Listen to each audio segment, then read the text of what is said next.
everybody. This is Ryan McClanahan with HistoryThroughCards.com. I hope you're all doing very well today.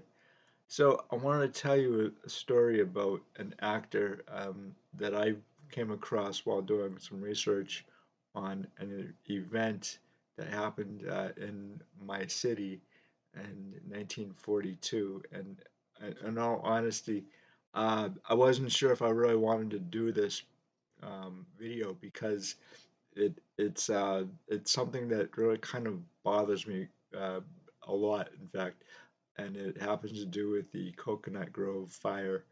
And if you're uh, from Boston or New England, chances are pretty good that you've actually heard of the Coconut Grove fire. Uh, and it took the lives of about 492 individuals. And this actor that I want to tell you about today is one of those people. Um, so I wanted to kind of tell you the story of Buck Jones and his life and what happened, how he met his demise. Um, and it's a little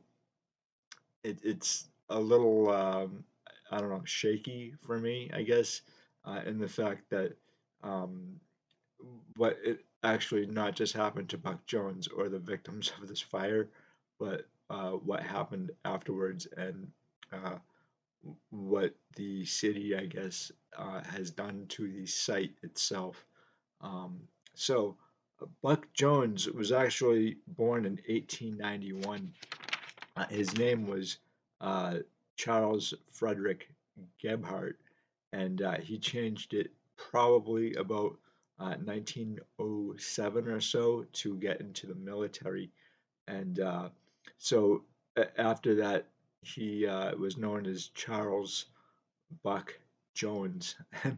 And in 1907, he joined the Army's 6th Cavalry, and he saw a combat in the Philippines during the Moro Rebellion, and this kind of qualified him for a discharge in 1909. Obviously, he recovered from his injuries, but in 1913, he actually went back into the service, into uh, the aeronautical division of the Signal Corps, and he remained there until 1913.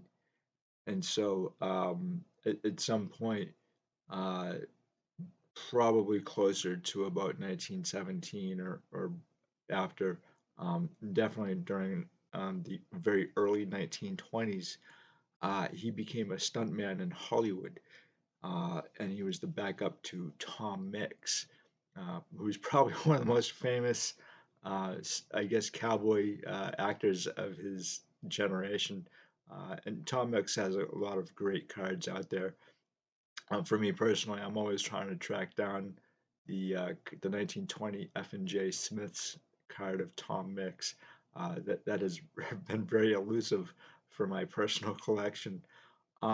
However, uh, he ended up being in about 160 films during his career, and a lot of them I think were for Universal, and then for another company. And the thing is, with a lot of these companies, these Hollywood studios, they were a lot like football teams back in the 1920s. Most of them would pop up overnight and then disappear just as quickly. And a lot of the things that I guess actors and actresses would probably rather not tell you is that the one thing you should never ever do is to finance your own movie because you can um, very easily eat away your funds and become poor pretty quickly. I don't think that actually happened to Buck Jones, but what actually happened to his career was at one point he was in the late 1920s, he was making about $300 a week. Now, I think he actually started out making about 150 a week as a stuntman. But then in like 1928, that $300 would be about 4,932 in 2021 and 2022. Um, and so that's quite extensive. That just kind of tells you right there the man's value as a stuntman and an actor. And then you can think of like what the average uh, daily wage was for your American worker, and it comes close to nothing. I think if if uh, if my math is right, and a lot of times it is not, but uh, in the 1920s and 1930s, uh, they would um, price your car by pound. So if your car was 1,200 pounds, that's how much you would pay for it. So just to kind of like establish like how much Buck Jones was making during that time. And that was $300 a week too. So that was really good money for the time. Um, he actually started, I believe, three movies with Carol Lombard, and she has a bunch of cards too. She's not a difficult actress to find on a card, whereas Buck Jones actually has very few cards that I've seen. And I'm gonna try to find that information because I think I wrote it down here somewhere. Um, so give me a quick second, guys, and try to find out. Sometimes my notes are all over the place, and that's what happens when you become a, uh, a newspaper guy. Sometimes you just write down so many damn notes. So give me a quick second, and I'll come up with that.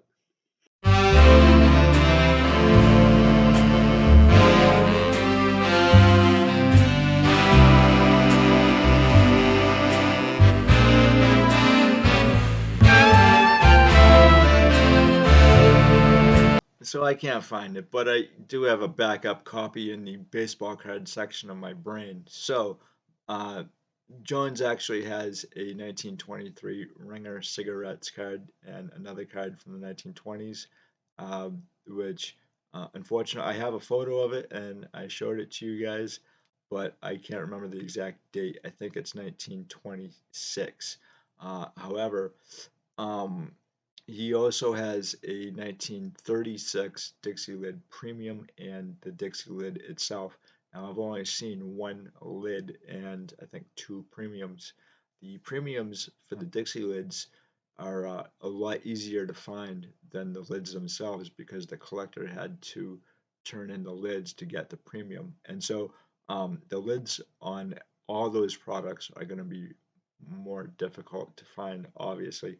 And you guys may know the Dixie Lid premiums from the sports issues that they issued that they had, and so you get a really great Bob Feller premium and a rookie card of Sammy Baugh and a few other really tough sports stars and actors and actresses and whoever.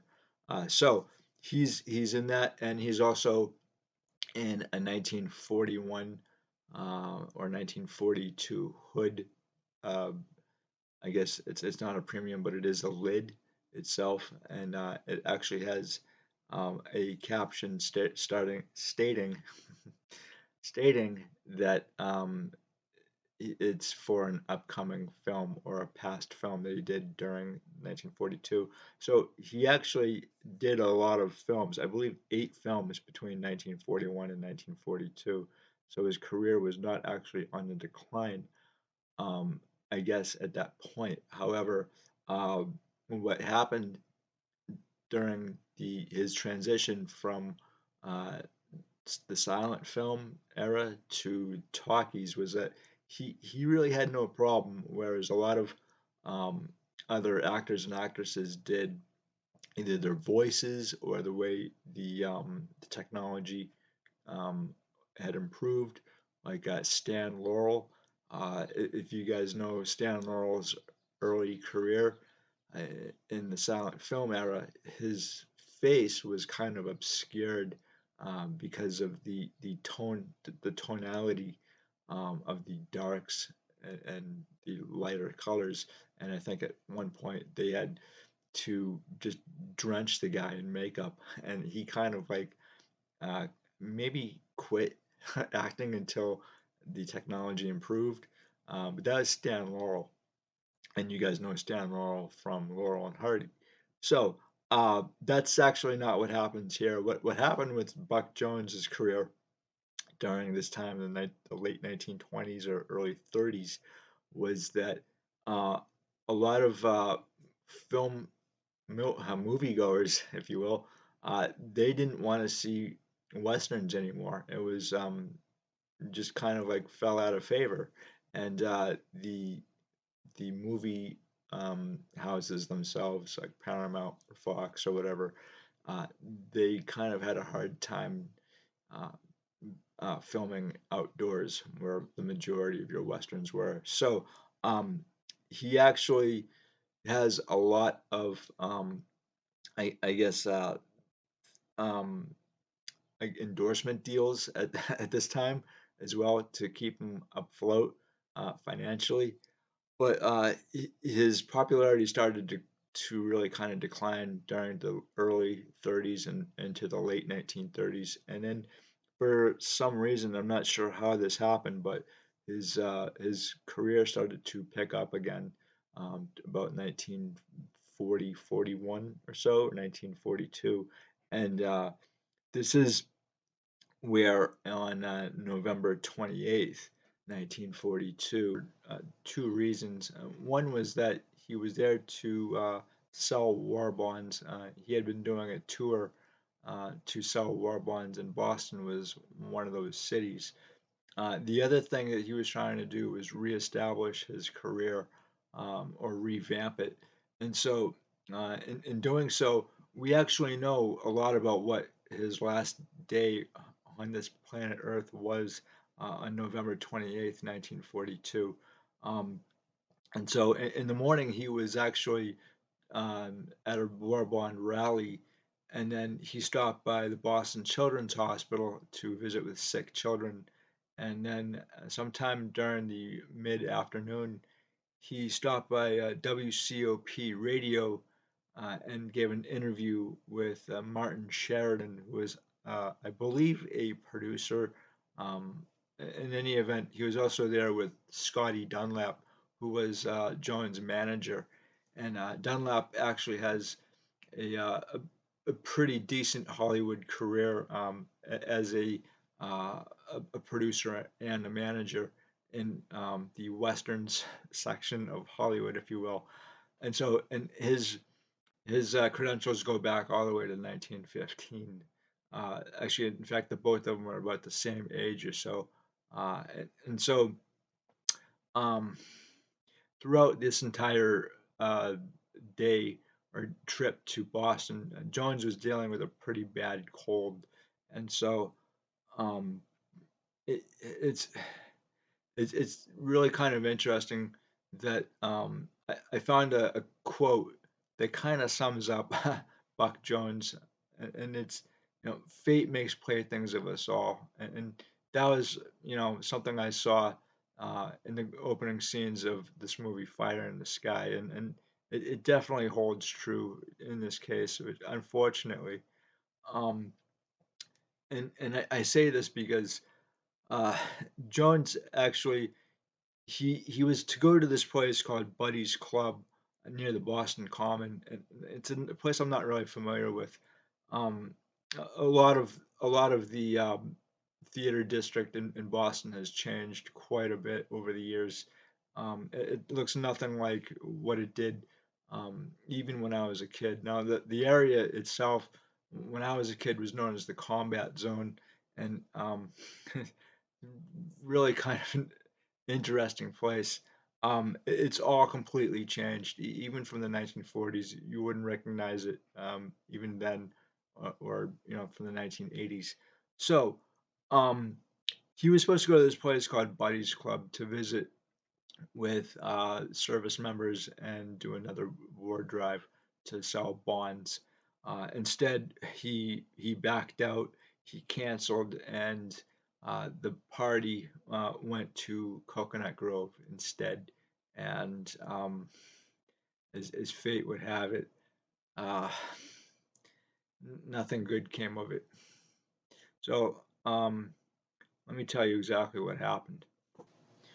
Coconut Grove was actually listed at 17 Piedmont Street in the Theater District in Boston, and it was owned by a Barney Walensky, who was a lawyer, and he had actually owned the club since 1939. So, from what everybody had said, that Coconut Grove was a very busy place almost every weekend.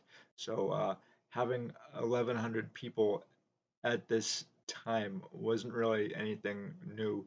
Um, what I guess had happened was that, according to eyewitness reports, was that a light was out and the bellboy was trying to find where the light was, and he lit a match, and that's how the fire started around maybe 10:15 at night, I think they said. And so at first nobody kind of suspected anything, but then uh, it, at one point there was it turned into a huge fireball and just raced through the thing. And within 20 minutes or so is how quickly things got out of control. And one of the reasons why was because everything kind of caught on fire at the same time was because it was covered in like paper mache and plastic as well, which was a highly flammable material. Um, and so uh, panic really kind of ensued at this point in time, and a lot of people really they were looking for the exits, and a lot of these exits were uh, blocked from either the inside or they just couldn't be seen. And so I think one exit was actually covered by drapes, and so you had a lot of people in the bottom floor, which is called the Melody Lounge, and it was in the basement. And so I think maybe only like 7 people crawled out of it, a window in the basement, but that was few and far between.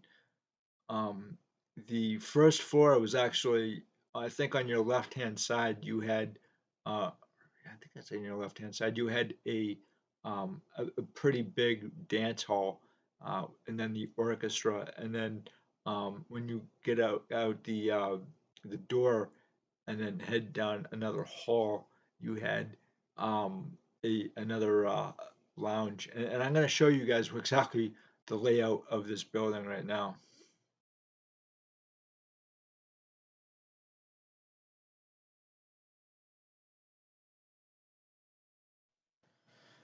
So investigators said that the majority of people may have actually been trapped and during trying to get out of the revolving door.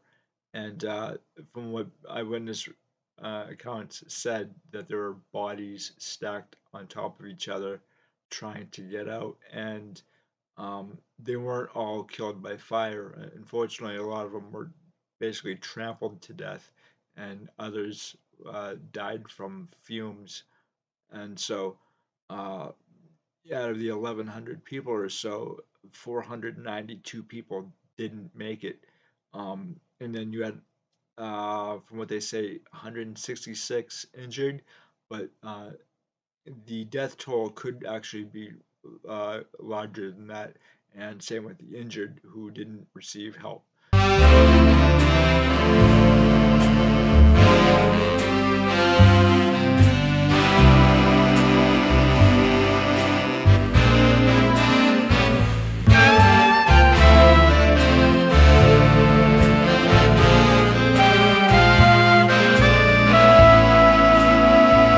They were still trying to find out the identifications of people who may have passed away or still being at the morgue.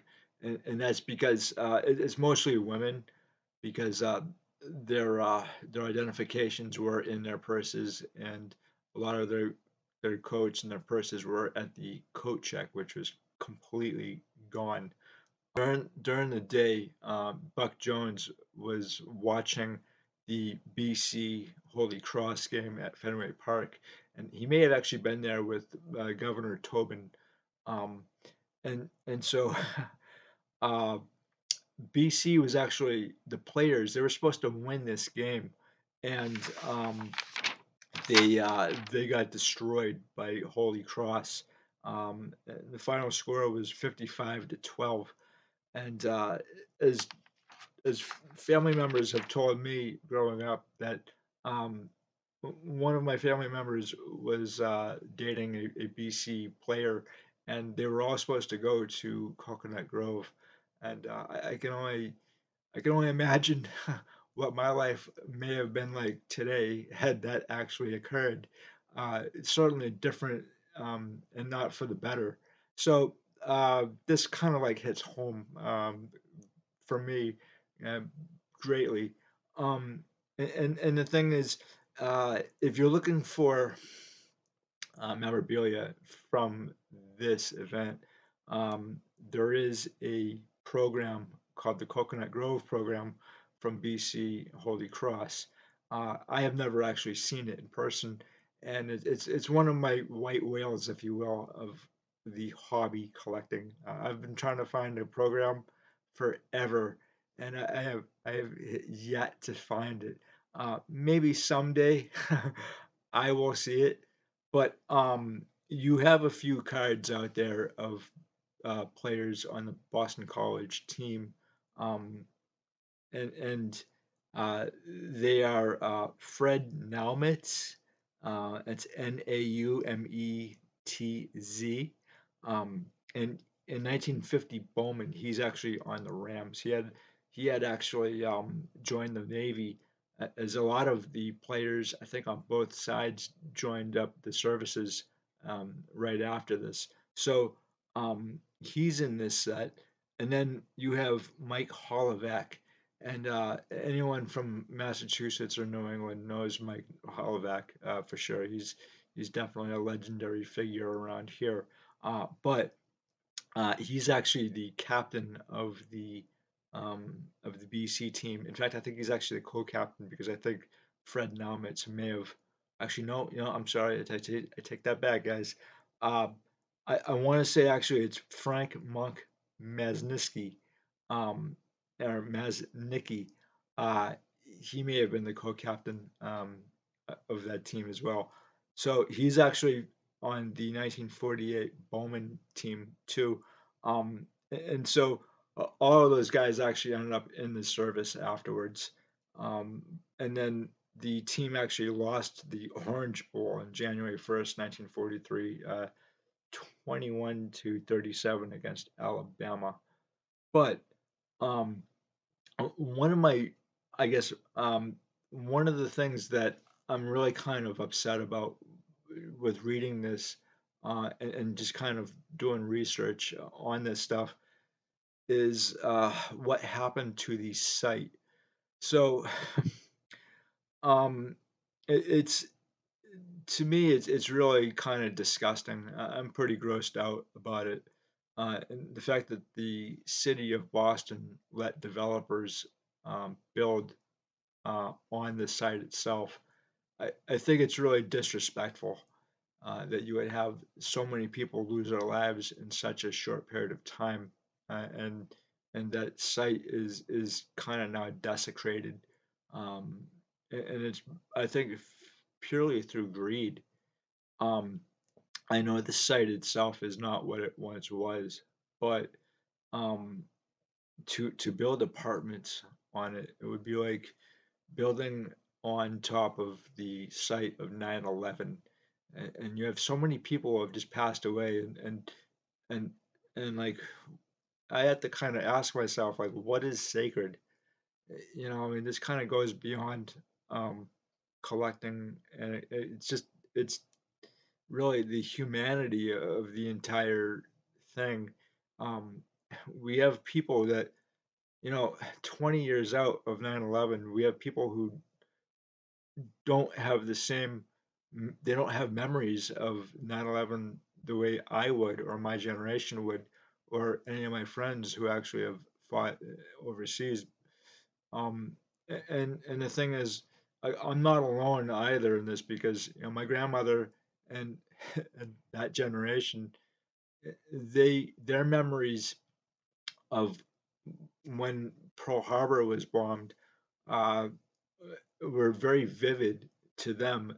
But when they would speak to me about it, it would be like, okay, like I understand that Pearl Harbor happened, but I don't have those memories like they would. Obviously, the same is true here with people who went through the Coconut Grove fire and then trying to explain what happened afterwards. Other generations are not going to share that same reverence as the generation that lived through it. But I think that you really should have respect for the things that happen and then teach people about these things for at least that they know. And unfortunately, I think this happens to every generation. It's not unique to mine or the generation that follows me. And so I still think it's not a very polite thing to build on a site like this, and it's just something that I find just pretty abhorrent. And I don't say these things lightly either. Um, However, uh, I want to hear what you guys have to say about this stuff. I want to hear about, anything that you guys want to talk about in regards to the BC Holy Cross game, or collecting these kind of cards, or Coconut Grove as well. If you guys have heard about Coconut Grove, I'm sure you may have. However, I am no longer certain of anything that goes on. Um, and because Coconut, I mean, first off, Massachusetts is kind of a small state, and it's just like I said before, education today is not like it used to be. And they certainly don't teach people what they should, or history properly, at least, and certainly in my case. And the reason why I'm doing all this stuff and writing is because I wasn't taught correctly by the people who I really needed to teach me, you know, everything, and they kind of like let me down. And that's that's it may be neither here nor there, but I want to kind of prevent this stuff from happening in the future with other generations. So I'm more than willing to talk about history, even if it's not popular, and the ball players and everything associated with sports cards and non-sports cards, and this is one of them. And really kind of like what I really kind of wanted to talk about Buck Jones, but I couldn't talk about Buck Jones just as the actor. I needed to really talk about um, the Coconut Grove fire as well, because I think that has a lot to teach us going forward too, and so maybe we can make not the same mistakes again as they did back in the 1940s. Um, and as far as uh, Barnett Walensky is concerned, he was charged with 19 counts out of the 12 people. Um, he was the only one to go to jail, and he did about 10 years. He ended up having cancer, and they let him out. But there really needs to, I think, in this case, we need to hold people accountable for their actions. And I'm not sure you can really hold Buck Jones accountable for his actions, because he definitely didn't know what would have happened once he got there. But it, like I say, is fate that plays a certain hand that we're not able to see until maybe much later on, even perhaps in our own passing, if you believe that, and if you do believe that. Um, there are there is life after death, if you will. A lot of people have said that the area around Coconut Grove is haunted, and same with the area and 9/11 is haunted as well, and that makes that kind of makes sense in a way, just because the quick loss of life. And so I don't really want to get into that, but I did want to talk to you guys about this today, and I do definitely want to hear what you have to say about this in the comment section below. So if you actually like this and you want to hear more stories like this, let me know in the comments and give a like and a thumbs up and subscribe if you haven't. So until the next time, guys, I really appreciate you stopping by and listening to what I have to say. So have a good one. Bye. Thank you.